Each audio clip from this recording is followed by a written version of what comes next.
अपने पराए। घर की लड़ाइयाँ कितनी भी हो, लेकिन ये भी सच है कि किसी पर कोई आपत्ति हो तो अपना ही परिवार साथ देता है।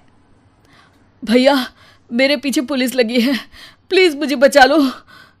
रवि और राज दो भाई, लेकिन दोनों में कभी नहीं पटी। अरे क्या हुआ छोटे, क्या कर दिया तूने? अरे कुछ नहीं भैया, मेरा दोस्त है ना राजू, वो मुझे लेकर बैंक गया था। मुझे नहीं पता भैया कि वो वहाँ बैंक लूटने जा रहा है। मैं उसके साथ बैंक में घुसते ही सीसीटीवी कैमरे में दिख गया हूँ। अब पुलिस मुझे ढूंढ रही है भैया, मुझे बचा लो।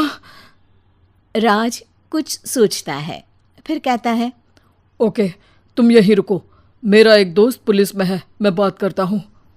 तभी वहां रवि की बीवी राज की बीवी के साथ आ जाती है।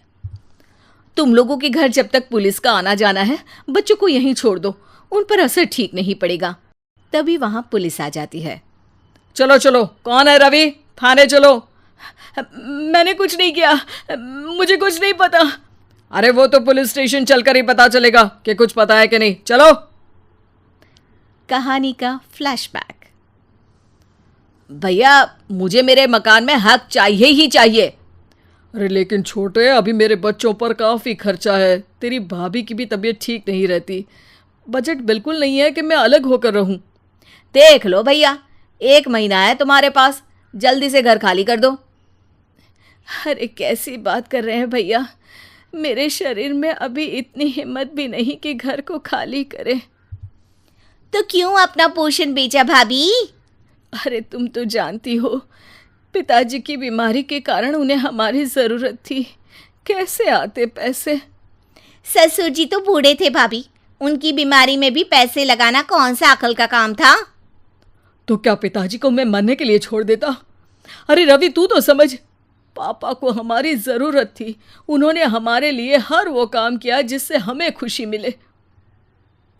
बैक टू रवि, जो जेल में बैठा है। ये मैंने क्या कर दिया था? मैं ना पिता का हुआ ना ही भैया का, मेरे साथ जो हो रहा है ठीक ही हो रहा है। तभी वहां पुलिस वाला आता है। रवि, तुमसे कोई मिलने आया है। भाभी, आप यहाँ क्यों आई? पुलिस स्टेशन है ये भाभी। भैया, आपकी जगह मेरा भाई होता तो क्या मैं नहीं आती? अच्छा, ये खाना ले लीजिए, खा लीजिएगा।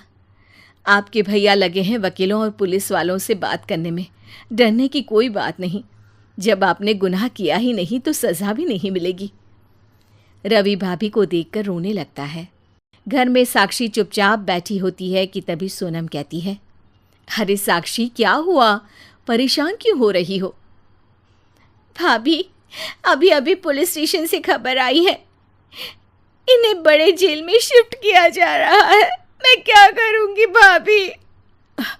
रो मत, हम अच्छे से अच्छा वकील करेंगे।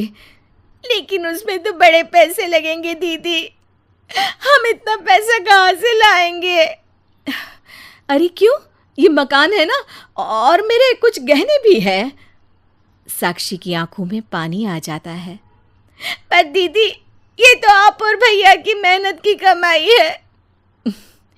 पापा के बाद भी तो हम लोगों का सब खत्म हो गया था, पापा को तो बचा नहीं पाए, लेकिन भैया को ज़रूर बचा लेंगे, और भगवान चाहेंगे ना तो दोनों भाई मिलकर इससे भी बड़ा मकान खड़ा कर लेंगे। साक्षी। थोड़ी देर में राज वहाँ आता है। सोनम सही कह रही है साक्षी, पैसों की कमी के कारण किसी भी बेगुनाह को सज़ा नहीं मिलती। राज एक अच्छा सा वकील करता है। सोनम और साक्षी बचाए पैसे और अपने गहनों को बेचकर रवि का केस लड़ते हैं और जल्द ही रवि जेल से बाहर आ जाता है। रवि राज को गले लगाकर कहता है, भैया मुझे माफ़ कर दो, मुझे साक्षी ने सब कुछ बताया है। भैया, आपने मुझ पर विश्वास किया, मेरे लिए दिन रात मेहनत की, भाभी ने अपने गहने तक बेच दिए।